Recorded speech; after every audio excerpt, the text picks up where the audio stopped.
સુરતની સારોલી પોલીસને નિયમિત વાહન ચેકિંગ દરમિયાન મોટી સફળતા મળી છે. નિયોન ચેકપોસ્ટ પરથી મુંબઈના કુખ્યાત ઘરફોડ ચોરને ઝડપી પાડી પોલીસે 33 તોલા સોનું સહિત 45.26 લાખથી વધુ મુદ્દામાલ જપ્ત કર્યો છે. સુરતની સારોલી પોલીસે નિયમિત વાહન ચેકિંગ દરમિયાન એક મોટી કાર્યવાહી હાથ ધરી છે. નિયોન ચેકપોસ્ટ પર શંકાસ્પદ હાલતમાં પસાર થઈ રહેલા એક વ્યક્તિની તપાસ કરતા તેની પાસેથી અંદાજ 45.26 લાખનો મુદ્દામાલ મળી આવ્યો હતો.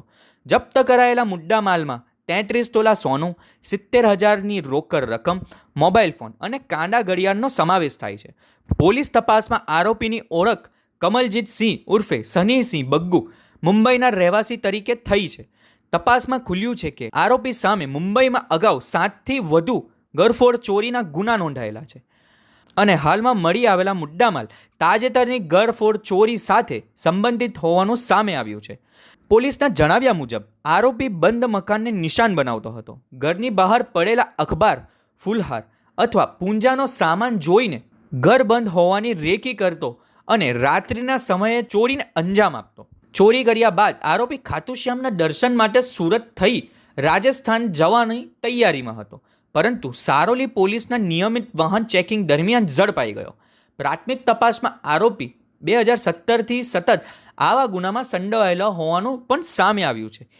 સાથે જ તેના પરિવારના કેટલાક સભ્યો પણ ચોરીની પ્રવૃત્તિઓમાં સંડોવાયેલા હોવાનું પ્રાથમિક માહિતી મળી આવી છે. હાલ કાયદાકીય પ્રક્રિયા પૂર્ણ કર્યા બાદ આરોપીને મુંબઈ પોલીસને સોંપવામાં આવ્યો છે, જ્યાં સમગ્ર કેસમાં વધુ તપાસ ચાલી રહી છે.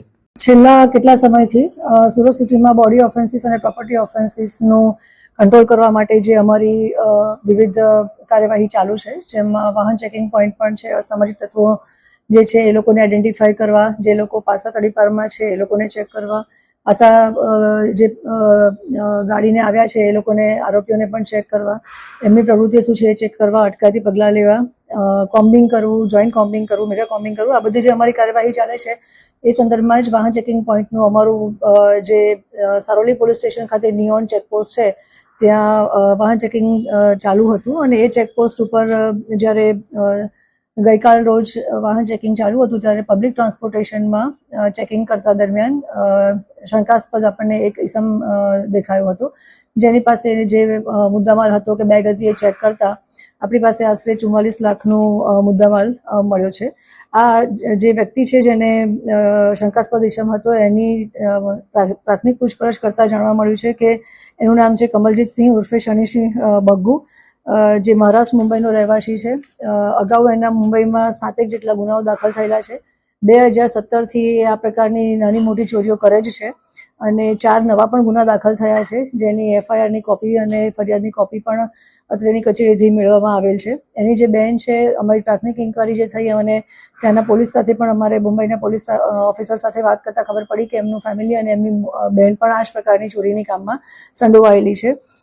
જે દાગીના મળ્યા છે એ આશરે 33 જેટલા તોલા જેટલું સોનું મળેલું છે, જે છેલ્લી 4 એણે જે ચોરી કરી હતી બોમ્બેમાં, જે આશરે 44,12,000 રૂપિયાનો થાય છે. 70,000 રૂપિયા એની પાસેથી રોકડા મળ્યા હતા.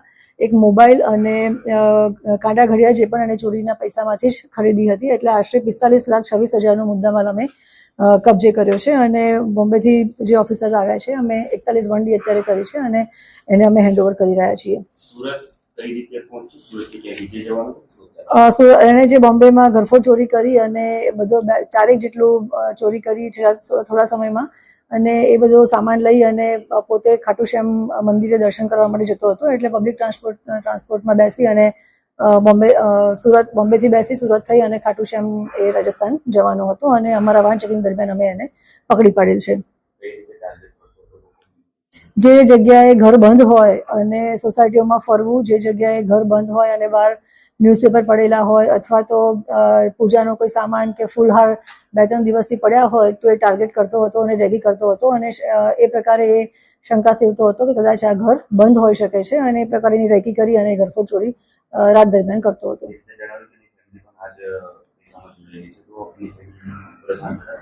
અત્યારે અમે 41 વંડી કરી છે અને બોમ્બે પોલીસને સોંપીએ છીએ. અમારા ઇન્વેસ્ટિગેશન્સમાં જેટલું હજી આગળ નીકળશે એ પ્રકારે અમે આગળ પૂછપરછ કરીશું અને આગળની કાર્યવાહી પણ કરીશું. પ્રોફેશનલ ચોરી જ કરે છે કે બીજો કોઈ ધંધો વ્યવસાય એની સાથે કરે છે? નાની મોટી છૂટક મજૂરી જ કરતો હતો એ ક્યારેક મજૂરી મળી જાય પોટલા લેવાની અથવા તો કોઈ નાની મોટી કોઈ જગ્યાએ દુકાનમાં તે પ્રકારની છૂટક મુજબ મજૂરી જ કરતો હતો અને રાત દરમિયાન 2017થી એ રેકી કરી અને આ પ્રકારે ચોરી કરતો હતો અને ઓલરેડી ગુના દાખલ થયેલા છે. અમારી પાસે અત્યારે પ્રાથમિક ઇન્કવાયરીમાં બોમ્બેમાં જ જે ગુનાઓ દાખલ થયા છે એની જ અમારી પાસે માહિતી છે. એમાં maximum MHB colony police station જે છે બૃહદ મુંબઈ એમાં ગુના દાખલ થયેલા છે. સુરત સિટીમાં ઝોન 2માં જે સારોલી પોલીસ સ્ટેશન આવ્યું છે એમાં આપણું એક નિયોન ચેકપોસ્ટ પડે છે અને નિયોન ચેકપોસ્ટમાં છેલ્લા 6 મહિના દરમિયાન અમે ઘણી બધી આ રીતની ચોરી અને શંકાસ્પદ ઇસમો અને NDPSના કેસ કરેલા છે, જેમાં અમારી ટીમ છે સારોલી પોલીસ સ્ટેશનના PI SR વેકરિયા, ડિસ્ટાફના PSI છે UB મહેદાપરા, હેડ કોન્સ્ટેબલ છે હિંમતભાઈ માવજીભાઈ અને હેડ કોન્સ્ટેબલ પોલીસ કોન્સ્ટેબલ છે મનીષભાઈ વિઠ્ઠલભાઈ, જેઓની ટીમે છેલ્લા 6 મહિનામાં 4 ઇન્ટરસ્ટેટ ચોરી આ રીતે ડિટેક્ટ કરી છે, જેમાં 2 કર્ણાટકની હતી અને 2 મહારાષ્ટ્રની છે. કર્ણાટકમાં છેલ્લે જ્યારે ડિટેક્શન થયું એમાં મંદિરોમાં જે ચાંદીના વાસણો અને ચાંદીની મૂર્તિઓ અને ચાંદીના છત્ર ચોરી થતા હતા એ તમામ અને બીજી પણ એક કર્ણાટકની અને બીજી 2 મહારાષ્ટ્રની એમ 4 ઇન્ટરસ્ટેટ આપણે ચોરીઓ ત્યાં ડિટેક્ટ કરી છે અને ગયા મહિને અમદાવાદમાં પણ ખાસું કરોડો રૂપિયાનું જે સોનીના દુકાનમાંથી ચોરી થઈ હતી એ ચોરી પણ અમે સારોલી પોલીસ સ્ટેશનની આ ટીમે ડિટેક્ટ કરેલી છે.